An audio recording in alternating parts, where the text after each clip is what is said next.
कि लहूलुहान थी घाटी और झेलम डरी हुई थी, खामोशियां रातों की दिन में भरी हुई थी और दहशत का था वो आलम कि डल लेक घूमने में गृह मंत्री के पग के नीचे धरती फटी हुई थी। महोदय, पत्थर पड़ने के दौर खत्म हो गया, मगर अगर किसी की अकल पे पत्थर पड़ा हो तो उसे बदला हुआ नजारा नहीं दिखाई पड़ता। इसलिए आज जब अमित शाह जी गुजरात से हैं और मोदी जी यूपी से हैं, तो भारत ने अमृत काल में प्रवेश किया है। अर्थात मैं कह सकता हूं, काल के कपाल पर, भारत के भाल पर कुछ तो नया होने वाला है और कुछ ना कुछ तो नया हुआ है, उसे आज समझने की जरूरत। गृह मंत्रालय में आती है इंटेलिजेंस ब्यूरो, उसके चीफ श्री आसिफ इब्राहिम थे, जो कांग्रेस पार्टी के शासनकाल में आईबी चीफ बने थे। वैसे तो हम किसी भी अफसर को धर्म जाति के आधार पर नहीं देखते, पर उस समय इस बात का प्रचार किया गया था कि देखिए, एक मुस्लिम अधिकारी को आईबी का चीफ बनाया गया। परंतु आज तक का भारत का इतिहास है, जब कोई सरकार बदलती है तो आईबी चीफ 1 महीने से ज्यादा नहीं रहता है। परंतु श्री नरेंद्र मोदी जी की सरकार में श्री आसिफ इब्राहिम का 8 महीने का कार्यकाल था और उन्होंने उसे 8 महीने का कार्यकाल पूरा किया। याद रखना चाहिए कि मोदी जी के कार्यकाल का पहला आईबी चीफ मुस्लिम समाज से था। To generate sensation, narratives that betray our democratic values. Looking to the enormity and gravity of the situation, I reserve my ruling on certain situations that have happened during his address and will give my ruling. Shri Sudhanshu Trivedi. माननीय सभापति महोदय, 15 minutes.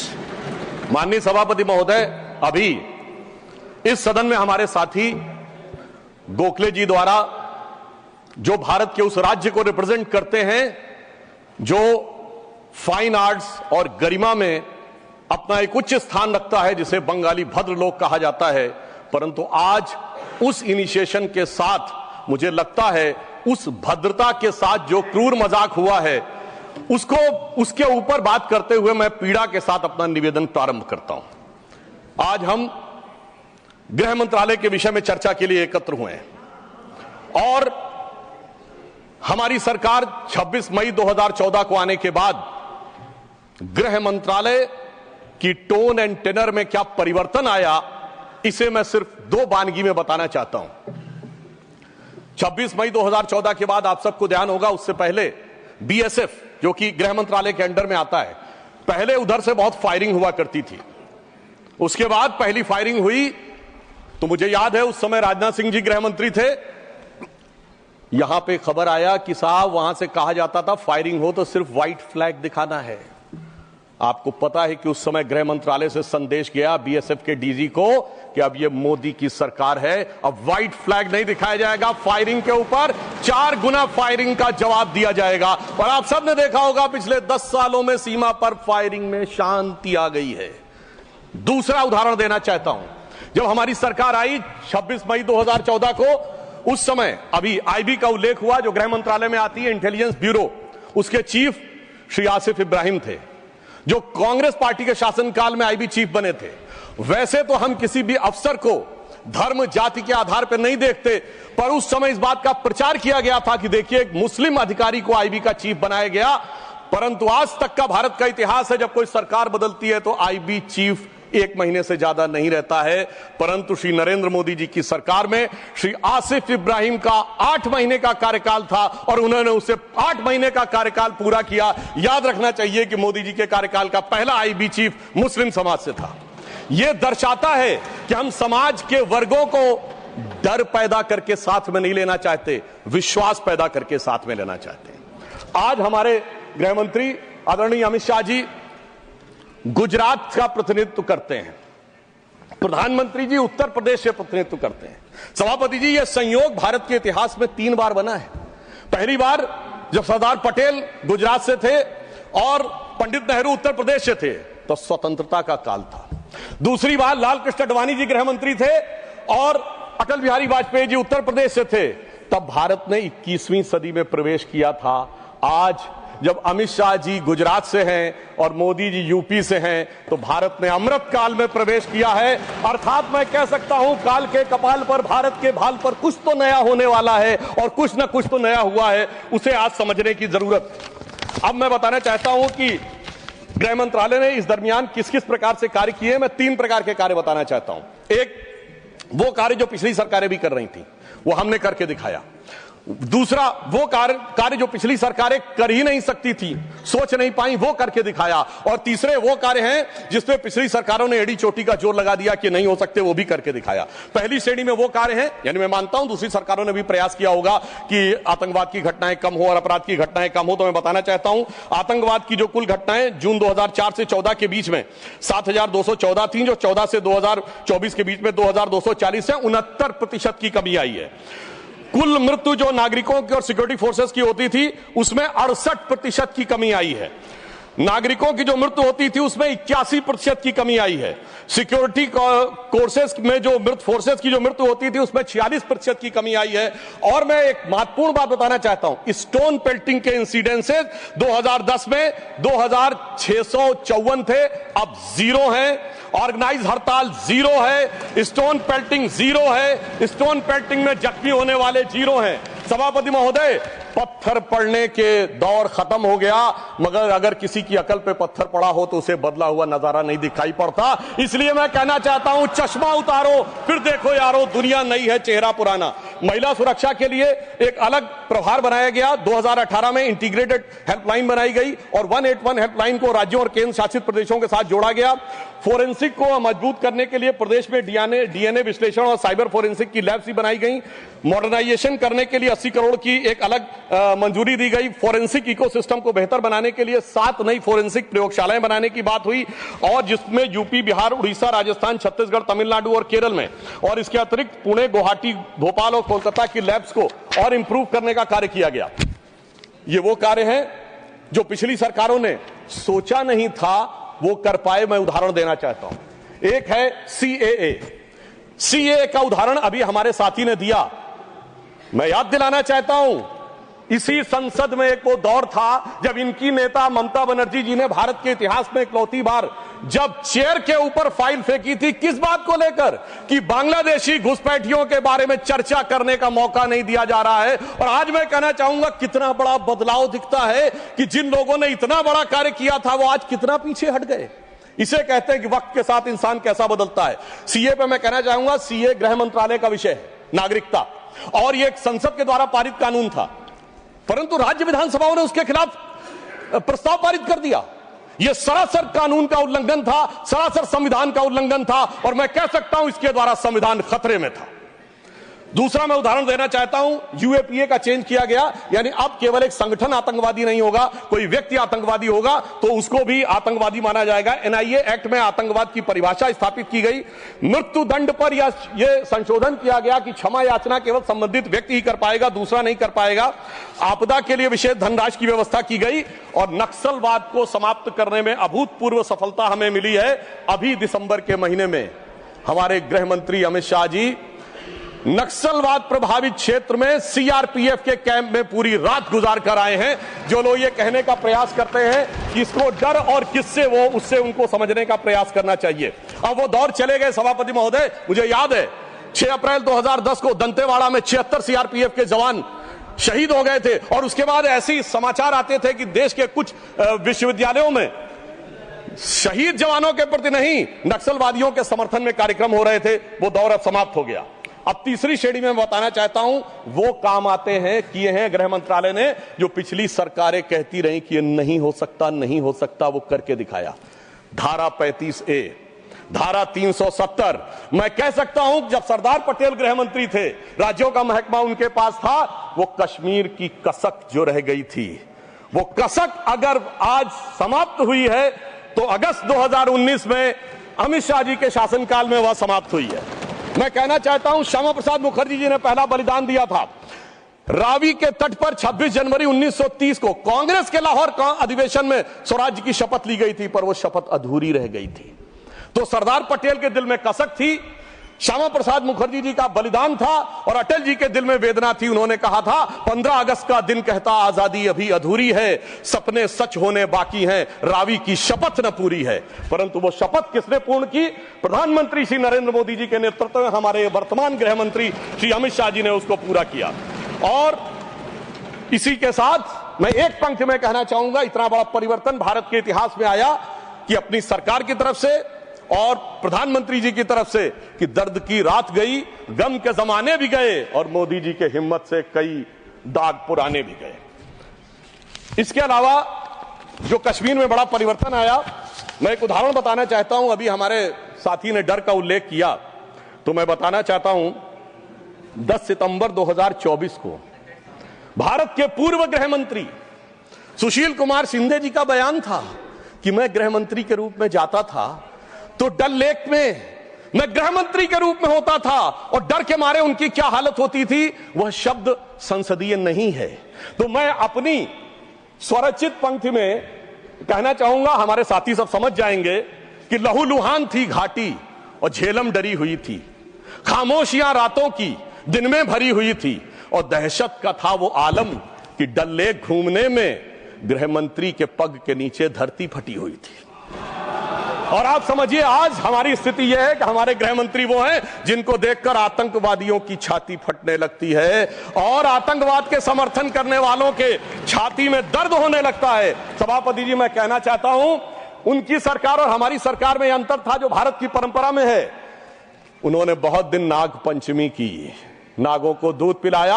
हमने जन्मेजय का नाग यज्ञ करके दिखाया जिसमें सारे नाग आकर समाहित हो गए। तो मैं एक पंक्ति में कहना चाहूंगा, कश्मीर घाटी को लहूलुहान करने वालों सुनो, एक भी शहीद हुआ जवान नहीं भूले हैं और दूध भी पिलाते हैं परंपरा हमारी मित्र, किंतु नाग यज्ञ का विधान नहीं भूले। और मैं ये कहना चाहता हूं, दूसरा उदाहरण, एक सिर्फ दूसरा उदाहरण, हमारे कांग्रेस के युवा नेता जिन्होंने तथाकथित भारत यात्रा निकाली, उसी कश्मीर कहते हैं कि हालात नहीं बदले।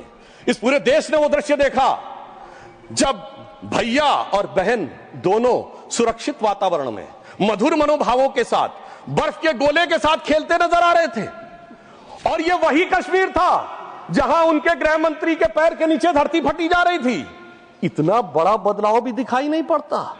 मैं पूछना चाहता हूं मेरे भाई कि अगर आप ये कहना चाहते हैं वही कश्मीर था जहां ऐसा इसके झंडे दिखाई पड़ते थे, जहां पाकिस्तान जिंदाबाद के नारे दिखाई पड़ते थे, वहां पर अगर आरजी और पीजी दोनों एक साथ सुरक्षित थे, एसजी भी खुश रही होंगी, मुझे लगता है जीजा जी को भी खुशी का एहसास होना चाहिए। मैंने किसी का नाम नहीं लिया है। और इसके लिए गृह मंत्री जी को साधुवाद देना चाहिए कि कश्मीर में इतना बड़ा बदलाव देखने को मिला है, कम से कम इतना तो करना चाहिए। और मैं अपने साथियों से कहना चाहूंगा जो उनके नेता बोलते हैं डरो मत, हकीकत का सामना करो कि कितना बदलाव आया है, इसको स्वीकार करो, डरो मत। डरने का काम देश के विरोधियों के लिए छोड़ दो हमारी सरकार ने। इसके अलावा हमारी सरकार के समय में इंडियन पैनल कोड को भारतीय न्याय संहिता के रूप में जो बदलाव किया गया वो एक महत्वपूर्ण बात है। परंतु मैं सभापति महोदय यह भी बताना चाहूंगा कि जब भी किसी चीज की तुलना हो तो तुलनात्मक होनी चाहिए। जब हमारी सरकार आई और गृह मंत्रालय का दौर आया तो उस जमाने में क्या अंतर था सिक्योरिटी में और आज क्या बड़ा अंतर है। राष्ट्रीय सुरक्षा सबसे प्रमुख दायित्व है। जैसा कि हमारे साथी ने कहा, लॉ एंड ऑर्डर तो स्टेट का सब्जेक्ट है, पर राष्ट्रीय सुरक्षा गृह मंत्रालय की बात मैं पूछना चाहता हूं। हमारी सरकार आने से पहले दिल्ली में धमाके नहीं होते थे क्या? मुंबई में नहीं होते थे? चंडीगढ़, गुवाहाटी, लखनऊ, फैजाबाद, जयपुर, नागपुर, हैदराबाद, कौन सा ऐसा शहर का जहां धमाके नहीं होते थे? चलती ट्रेन में धमाके, चलते बस में धमाके, लोकल ट्रेन में धमाके, और लिखा रहता था बस अड्डे पे धमाका, रेलवे स्टेशन पे धमाका, लिखा रहता था छूना नहीं धमाका हो जाएगा। मगर इसके बावजूद आज वो केवल दक्षिण कश्मीर के 4 जिलों तक सीमित हो गया है। इसके बावजूद इतना बदला हुआ नजारा नजर नहीं आता है। यह दर्शाता है कि कितना पूर्वाग्रह की दृष्टि है। और यह भी मैं बताना चाहता हूं, इस सरकार, पिछली सरकार के शासनकाल में जांच के अंदर किस प्रकार का कार्य हुआ, मैं 2 चीजों का उदाहरण देना चाहता हूं। समझौता एक्सप्रेस केस दुनिया के इतिहास का इकलौता केस होगा कि पहले वहां सरकार जांच कर रही थी कि पाकिस्तान ने कराया, अचानक यू टर्न ले लिया और तथाकथित हिंदू आतंकवाद पे आ गए। किस आधार के ऊपर? आरोपी के रूप में असीमा आनंद जी का जेल में इंटरव्यू। मैं पूछना चाहता हूं जेल में इंटरव्यू कैसे हुआ? बजाय इंटरव्यू लेने वाले पे कार्रवाई होने के पुलिस के सामने दिया गया बयान एडमिसिबल नहीं होता है और इंटरव्यू के आधार के ऊपर चेंज कर दिया।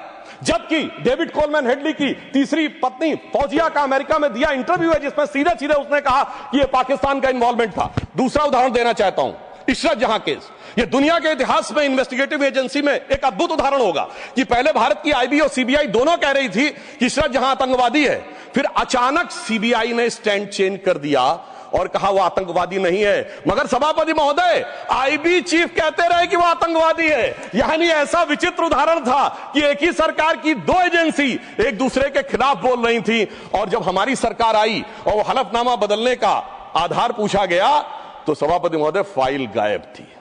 यह दर्शाता है कि सिक्योरिटी का किस प्रकार से मजाक उड़ाया गया। 26/11 का हमला हाफिज सईद ने कराया, यह इनकी सरकार मानती थी, मगर हमारे कई सम्मानित नेता उस तरफ बैठे हैं जो कहते थे आरएसएस ने कराया। सिक्योरिटी का जिस प्रकार का मजाक इनकी सरकार में उड़ाया गया है, यह दर्शाता है कि वो सिक्योरिटी किस प्रकार की थी। मुझे समझ में नहीं आ रहा था कि वो लोग जो अपने जमाने में क्या कहते थे कि इशरत जहां बेटी है, याकूब मेनन की जुडिशियल किलिंग हुई है, अफजल हालात का मारा है, जाकिर नायक शांति का मसीहा है, ओसामा जी हैं, हाफिज साहब हैं, इस हालात के बाद क्या होना था? मैं पूछना चाहता हूं, ये डर के बोल रहे थे या प्रेम से बोल रहे थे? या आपकी मोहब्बत की दुकान के सरमाएदार थे या मोहब्बत की दुकान के खरीदार थे? और मैं सिर्फ अब दो स्टेटमेंट कोट करना चाहूंगा उस सरकार की हालत के लिए। 20 जनवरी 2013 को तत्कालीन गृह मंत्री सुशील कुमार शिंदे जी ने जयपुर में वक्तव्य दिया कि आरएसएस के कैंप्स में टेरर ट्रेनिंग की जाती है, और जब सुषमा स्वराज जी ने आके सदन में पूछा, गृह मंत्री ने अपना बयान वापस ले लिया। सोचिए, इस प्रकार का मजाक भारत की सुरक्षा के साथ कभी सुनाई नहीं पड़ता। और 14 जुलाई 2011 को कांग्रेस के एक चिर युवा नेता जो चिर क्रोधित और चिर आक्रोशित रहते हैं, उन्होंने एक वक्तव्य दिया था, but terrorism is something that is impossible to stop all the time. यानी हमेशा के लिए आतंकवाद को रोकना मुमकिन नहीं है। सभापति महोदय, जिस सरकार का चाल चलन ऐसा था उसके हालात में रोकना मुमकिन नहीं था, पर आज मोदी जी की सरकार है तो मोदी है तो मुमकिन है, वो हमने करके दिखाया। मैं दूसरा बताना चाहता हूं उदाहरण। एक दौर था जिस जमाने में 26/11 हमले के बाद से पहले 2007 में आंतरिक सुरक्षा के लिए नीति क्या थी? हवाना में जाके यह कहा कि पाकिस्तान आतंकवाद से पीड़ित देश है। यह भारत सरकार का ऑफिशियल स्टेटमेंट था। 26/11 के हमले के केवल 9 महीने बाद जुलाई 2009 में शर्म एल शेख में ज्वाइंट डिक्लेरेशन में बलूचिस्तान का उल्लेख आया और यह कहा गया टेरर के अटैक से टॉक्स प्रभावित नहीं होंगी। मगर सभापति महोदय, जो हमारी सरकार आई तो हमने कहा टेरर के साथ टॉक्स नहीं होंगी, और जब से मोदी जी की सरकार आई है हमने इस बात को बिल्कुल साफ साफ कर दिया है। और इसीलिए पिछले 11 साल ऐसे जब कोई औपचारिक द्विपक्षीय वार्ता नहीं हुई, सभापति महोदय, क्योंकि जब से हमारे गृह मंत्री जी आए हैं हालात में जानते क्या बदलाव आया है। उस जमाने में शांति के कबूतर उड़ा करते थे, अब गुरु गोविंद सिंह जी के बाज उड़ते हैं। और जिसे हम अपने लखनऊ की भाषा में कहते हैं कि अम्मा मियां वो दिन लद गए जब उस्ताद लल्लू खा फाख्ते उड़ाया करते थे। और अब वो बदलाव ये देखने को मिला है। ये लोग तो वो हैं सभापति महोदय जिन्हें भारत इतना कमजोर चाहिए था, किसी संसद भवन की छत के ऊपर जो शेर बने हैं उसके लिए लोग गए थे कोर्ट में कि शेर ज्यादा आक्रामक दिख रहे हैं। यानी इन्हें शेर बिल्ली जैसे चाहिए थे, बिल्ली जैसे नहीं, भीगी बिल्ली जैसे चाहिए थे। परंतु शायद ये भूल गए कि हमारे प्रधानमंत्री जी और गृह मंत्री जी गुरु गोविंद सिंह जी से भी प्रेरणा लेते हैं, शिवाजी महाराज से भी प्रेरणा लेते हैं, महाराणा प्रताप से भी प्रेरणा लेते हैं। और उनकी तरफ से हमारी नीति के लिए कहना चाहूंगा कि मन में है धैर्य और तन में प्रचंड शौर्य, बन चंद्रगुप्त मौर्य प्रलय मचाएंगे। और महाराणा और शिवा की संतति कहाते हम शीश कट जाए भले झुकने ना पाएंगे। और बार बार छेड़िए ना भारत स्वाभिमान को, अन्यथा बाद में बहुत पछताएंगे। सौगंध मां भवानी की उठेगी ललकार जब आपके घरों पे चील कौवे मंडराएंगे। और यह आपने देखा, ये बालाकोट में भी दिखा, ये सर्जिकल स्ट्राइक में भी दिखा। और तब हमारे विरोधी क्या कहते थे? आदमी मरे थे कि कौवे मरे थे, पेड़ गिरी थी कि बिल्डिंग गिरी थी।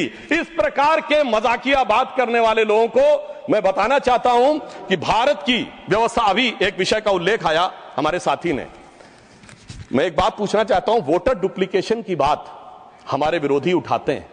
मैं कहना चाहता हूं, अगर वोटर डुप्लीकेशन की बात करना चाहते हो तो पहले सिटीजनशिप डुप्लीकेशन तो क्लियर कर लीजिए। क्यों नहीं एनआरसी के लिए हां बोल देते हैं, उसके बाद यह मुद्दा ही खत्म हो जाएगा। भाई जब आप कह रहे हैं कि वोटर्स को लेकर आपके मन में संदेह है तो एक बार एनआरसी करवा दीजिए, दूध का दूध पानी का पानी। मगर सभापति महोदय, एनआरसी क्यों नहीं करानी है? उसका कारण यह है कि पिछले चुनाव में सबसे बड़ी जीत कहां पे हुई है? असम की धुबरी सीट पे कांग्रेस के नेता रकीबुल हसन 10,25,000 से जीते हैं। और असम के जो हमारे साथी यहां बैठे होंगे, धुबरी को मिनी बांग्लादेश कहा जाता है। तो इसलिए एनआरसी नहीं करानी है, मगर डुप्लीकेशन का मुद्दा उठाना है। मैं पूछना चाहता हूं जो लोग इस विषय को उठाना चाहते हैं, सर मैंने तो बोला ही नहीं, मैंने तो सिर्फ ये तारीफ की वो जीते हैं। I have just put up the facts and nothing personal. I have said he has got the biggest. Sir हमने तो सिर्फ एक डाटा बताया है। Sudhanshu ji, take your seat. Honourable members, एक second, 1 second. Honorable members, my very extensive ruling is there that this House, the Council of States, is well within its rights to discuss conduct of any person, including member of that House. Not, I will look into it. Look here. 1 second. 1 second. Honorable HM. मान्यवर, मैं बड़े ध्यान से माननीय सदस्य का भाषण सुन रहा था। इन्होंने कोई टिप्पणी माननीय सदन के दूसरे सदन के सदस्य के लिए नहीं की। इनका जीत का मार्जिन बताया, वो रिकॉर्ड का हिस्सा है मान्यवर, भारत के चुनाव आयोग के रिकॉर्ड का हिस्सा है। और इसमें अगर थोड़ा ऊपर नीचे होगा 2-5 हजार, तो कल भाई लेटर देकर सुधार देना सुधांशु। नहीं, एक सेकंड। माननीय सदस्यगण, इसी सदन में जब तत्कालीन सदन के नेता पीयूष गोयल जी ने लोकसभा के सदस्य जिन्होंने विदेश में जाकर भारत पर कुछ टिप्पणियां की थी, वो मुद्दा उठाया तो एक पॉइंट ऑफ ऑर्डर रेज किया गया और पॉइंट ऑफ ऑर्डर का मैंने निर्णय दिया और मैंने कहा कि अपने रूल स्पष्ट हैं और रूल ये कहते हैं कि लोकसभा के सदस्य के बारे में चर्चा यहां हो सकती है। अंकुश एक है नियम में, नियम बहुत स्पष्ट है कि आप आरोप नहीं लगा सकते और आरोप लगाते हो तो सभापति को सूचित करो। मैंने बारीकी से तत्कालीन सदन के नेता पीयूष गोयल का बयान देखा। उन्होंने लोकसभा के सदस्य के बारे में जो कुछ कहा वो हूबहू लंदन में उन्होंने कहा और चूंकि वो भारत विरोधी था, as it is I have to give my ruling. Sudhanshu ji, you will conclude tomorrow. The house stands adjourned to meet at 11 AM Thursday the 20th March 2025 with one clarification from my side. When I was talking about jurisdiction, the jurisdiction was with respect to CBI and not IB.